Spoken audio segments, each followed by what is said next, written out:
안녕하세요. 반갑습니다. 사랑하는 구독자 여러분, 오늘도 건강하고 행복한 하루 보내고 계시죠? 많은 환자분들이 자궁경부 이형성증으로 내원을 하시는데 이걸 꼭 수술을 받아야 되느냐라고 질문하는 경우도 있고, 이게 또 재발하지 않느냐라는 질문을 하십니다.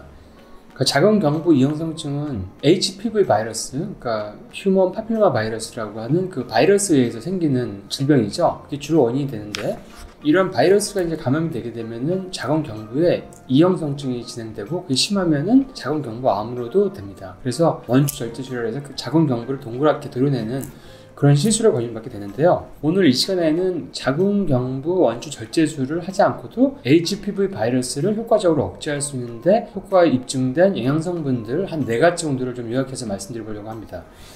자, 일단 자궁경부 바이러스, HPV 바이러스는 저유형군이 있고 고유형군이 있죠. 고유형군은 대표적으로 16, 18 이렇게 생각하시면 되시고요. 16, 18이 이제 자궁경부 이형성증을 일으키는 것이고, 저유형군, 좀 덜 위험한 거죠. 그런 것들은 6과 16이 있습니다. 6과 16. 그러니까 6과 16은 콘델로마, 곤지름이라죠. 그런 병을 일으킵니다. 그래서 첫 번째, 이런 질병들을 예방하거나 좋아지게 할 수 있는 영양성분 뭐가 있느냐 하면은 바로 활성화 엽산이 있습니다. 활성화 엽산.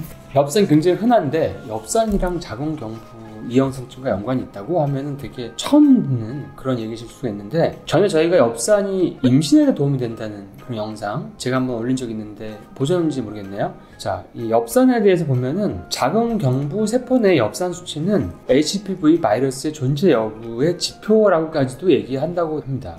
그 얘기는 뭐냐면 자궁경부 세포에 엽산 수치가 많으면 HPV가 그만큼 적다는 얘기죠. 그래서 자궁경부암을 앓는 여성들 중에 HPV 바이러스 감염증을 가지고 있거나 비정상적인 세포를 가질 경우에 자궁경부의 엽산 농도 수치를 올려주면은 자궁경부 질환의 위험성이 감소한다는 의미를 가진다는 뜻입니다. 그 다음에 많은 사람들이 이 엽산이 몸에서 활성도로 변환이 되지 않는 메틸레이션 유전자 변이를 가지고 있는데, 이 DNA 메틸레이션 유전자 변이가 있으면 당연하게 엽산이 대사가 되지 않기 때문에 HPV 감염과 자궁경부 질환의 연관성이 있다고 하는 2019년에 나오는 저널이 있습니다. 굉장히 많은 논문이 있는데요. 또 다른 논문을 보면은 엽산 수치를 높이는 것만으로도 자궁경부암 예방에 도움이 된다, 이렇게 나와 있습니다. 그리고 중국에서 2018년에 나온 논문을 보면은 2304명의 여성을 대상으로, 나이는 19세에서 26세 여성을 대상으로 했는데요. 엽산 복용량에 따른 혈액 내 엽산 수치와 자궁경부 상피 이형성증의 위험도를 측정했는데, 자궁경부 상피 이형도가 고위험도일수록 엽산 수치와의 상관관계는 반비례한다고 나왔습니다. 그러니까 엽산이 올라갈수록 고위험군의 자궁경부 이형성증은 줄어든다라는 이런 논문이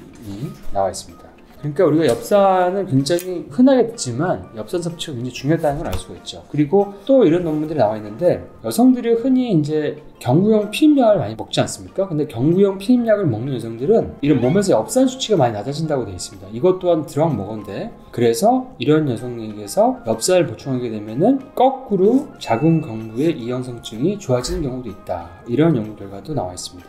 그래서 특히 이제 경구용 피임약을 드신 여성분들은 엽산 제제를 꼭 반드시 같이 챙겨 드시면 도움이 될 것 같습니다. 첫 번째로 엽산을 봤고요. 두 번째로 저희가 볼 성분은 십자가 채소, 브로콜리나 새싹보리 분말에 많이 들어가 있는 인돌스리카비놀 혹은 딤이라고 하는 성분입니다. 먼저 그 인돌스리카비놀에 대한 논문을 보면은 다중맹검 실험을 한 건데, 인돌스리카비놀을 200에서 400mg씩을 먹게 하고 12주간을 복용시켰습니다. 그랬더니 한 50%에서 자궁경부 이형성증이 사라졌습니다. 굉장히 놀라운 결과죠. 이런 연구가 나왔고, 반대로 인돌스리카비놀을 복용하지 않은 여성들은, 즉 십자가 치사를 복용하지 않은 여성들은 자궁경부 이형성증의 변화가 전혀 없었다, 이렇게 나왔습니다.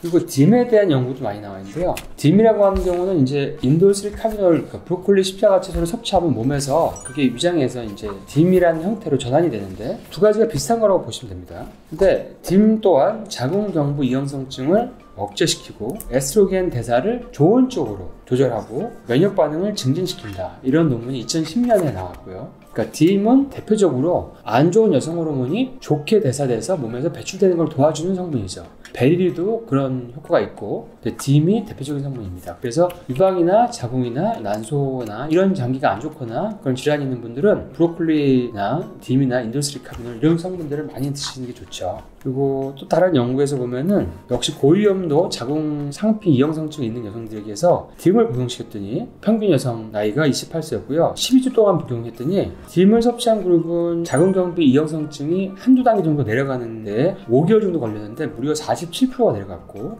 6개월 동안의 추적 검사를 한 결과에 85%에서 자궁 경부 원추 절제술이 필요가 없게 되었다 이렇게 나왔습니다. 좀 의미 있는 논문이죠. 그리고 세 번째로는 비타민 A에 대해서 얘기해드렸어요. 비타민 A는 사실 여러분들 다 잘 알고 있는 것처럼 모든 점막의免疫力을 증가시키는 훌륭한 영양소인데 눈, 건조증, 눈 각막, 피부, 여러 상피세포 이런 데 중요한 거죠. 근데 비타민 A가 이런 상피세포의 과암적으로 변화하는 것을 조절해주는 그런 작용을 가지고 있는데 2000년도 연구를 보면 비타민 A를 가지고 A의 농도를 측정했더니 자궁경부 평평부의 어떤 자궁경부 상피에 병변이 있는 여성은 비타민 A가 더 의미 있을 정도로 결핍되어 있었다 이렇게 나왔습니다. 자궁경부에 어떤 이게 점막으로 되어 있지 않습니까? 그래서 비타민 A를 충분히 복용을 하면은 눈이나 피부의 건조증이 나아지는 것처럼 그리고 폐의 상피세포도 좋아지는 것처럼 그런 자궁경부 세포도 면역력을 더 획득해서 더 좋아질 수 있다라고 하는 그러한 연구 결과가 있었습니다.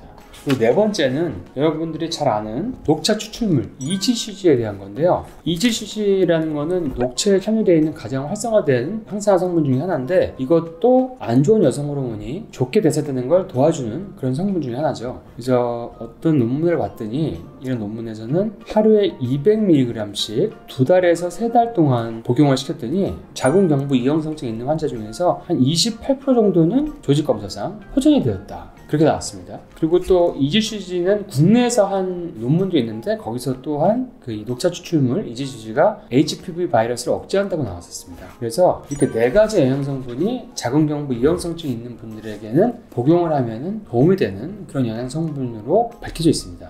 그 외에도 조금 더 효과를 보시려고 그러면 바이러스를 억제하는 효과가 있는 비타민 C, 비타민 E, 베타카로틴, 셀레늄, 라이코펜 등이 있습니다. 중요한 거는 앞에 얘기했던 그 4가지 성분이 중요하고 추가적으로는 이런 성분들도 효과가 있다고 여러 저널이나 연구 결과가 보고되고 있습니다. 그러면은 우리가 꼭 수술을 해야 되는 것만으로 알고 있는 HPV 바이러스 감염에 의한 자궁경부 이형성증에 여러분들 이런 영양소를 활용해서 좋은 효과 그리고 건강을 되찾았으면 좋겠습니다. 그럼 다음 시간에 더 좋은 주제로 찾아뵙도록 하겠습니다.